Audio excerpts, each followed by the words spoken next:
What's up, guys? This is Jay from COI. So I saw an interesting tweet today, and it said, I wish we could go back to living in Obama's America where we weren't an oligarchy. I find that weird because, well, let me just go through Obama real quick. At the time when he came in, we were dealing with war in Iraq and a war in Afghanistan that we were very anti as a country.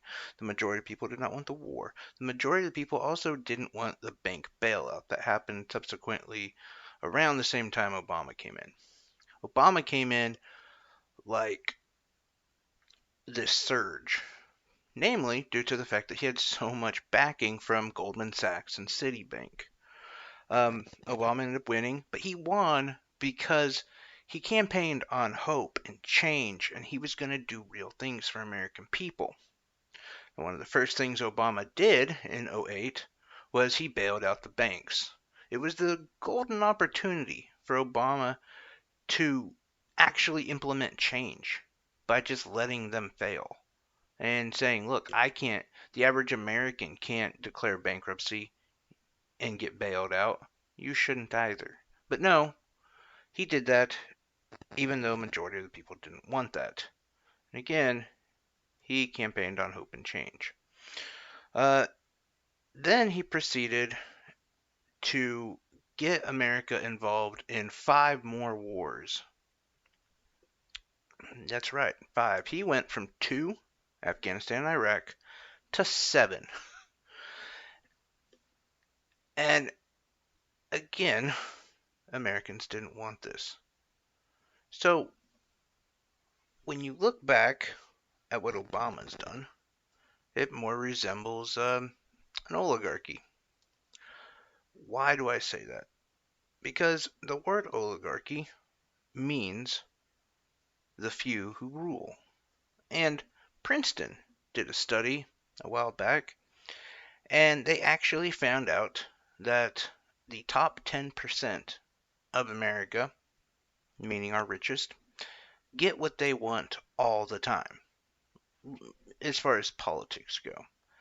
Um, as where the bottom 80% never, 0% of the time, get what they want.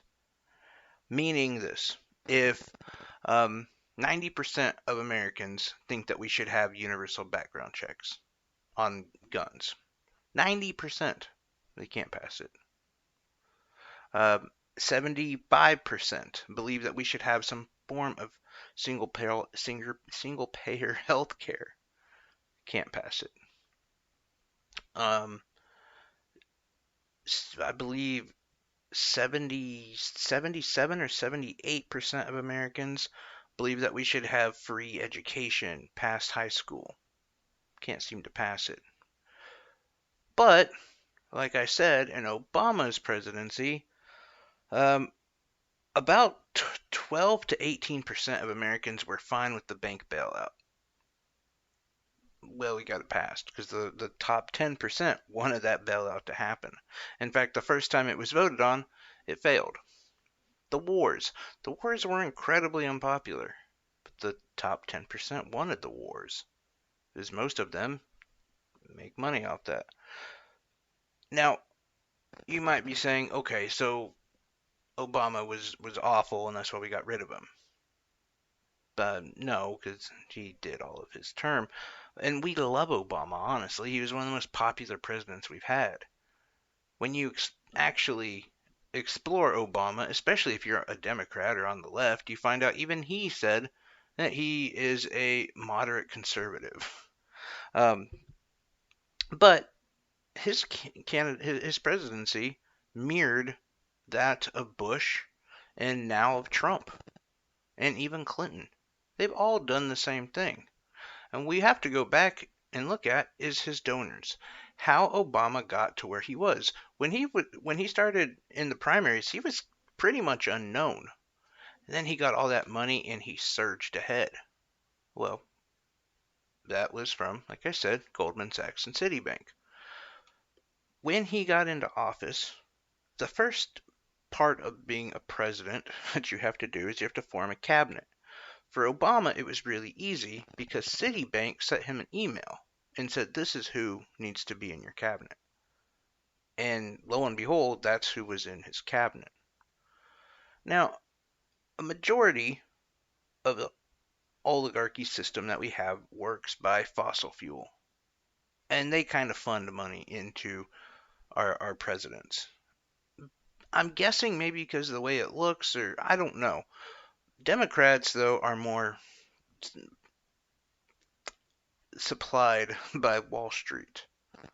But you can even find the links between like Citibank and Goldman Sachs and Lockheed Martin and um, Raytheon, all back to fossil fuel. And you can understand that this is, as George Carlin said, an elite group and you're not in it. So it doesn't matter if you're directly funded by fossil fuels or not, you're still funded by fossil fuels. Especially, Wall Street and defense contractors and everyone else like that is your boy. Yeah, fossil fuel guys are your boy too. And every president we've had has been funded by all of these people. One of the first ones to basically just get out of it and go straight to Wall Street and make more money doing speeches and doing this and that. He said, "Look, I sold my values to you for you people. Now pay me back." And he cashed in. He cashed in well. But again, this problem really isn't Obama. Look at Trump. Trump ran on a populist message, not unlike the one that Obama ran on. Honestly, when you think about it, maybe Trump was a little bit more rough around the edges, but he pretty much ran on the same thing. And one of his big things, drain the swamp. Now, we know now that when he said drain the swamp, he meant putting people from Wall Street in his cabinet. And the same swamp monsters who've always been there. All of these guys have done this, and they always will. And to that person who made that tweet, I wish we were back in Obama's America when we were not in an oligarchy. I would just advise to you that maybe you got your eyes open now. Maybe you see where we're at. But keep them open. Just because I was going to say Kamala Harris wins the presidency, but Biden wins the presidency. Don't don't put those blinders back on and say, "Oh no, well, no oligarchy anymore." Keep them open, and you'll see we've been in an oligarchy ever since the start of our country. The rich and top 10% control the bottom 80 to 90. It's the way it is. It's the way it always has been. We've never been a democracy. Hopefully, when enough of us realize it, that'll change. But I highly doubt it. Look at the way that even the primaries right now are covered. Somebody like Bernie Sanders is fighting to break up the oligarchy and to bring actual democracy into our country. And someone like Andrew Yang wants to give you the ability to create business for yourself, to create a little bit of wealth for yourself. Who are the least two people talked about? Bernie Sanders and Andrew Yang. And I'm sure there's people who are like, well, yeah, Juan Castro is never talked about. Fair point, but does he deserve it? He's like Obama light. I mean, and his polling is abysmal. I'm talking about people that have real clout and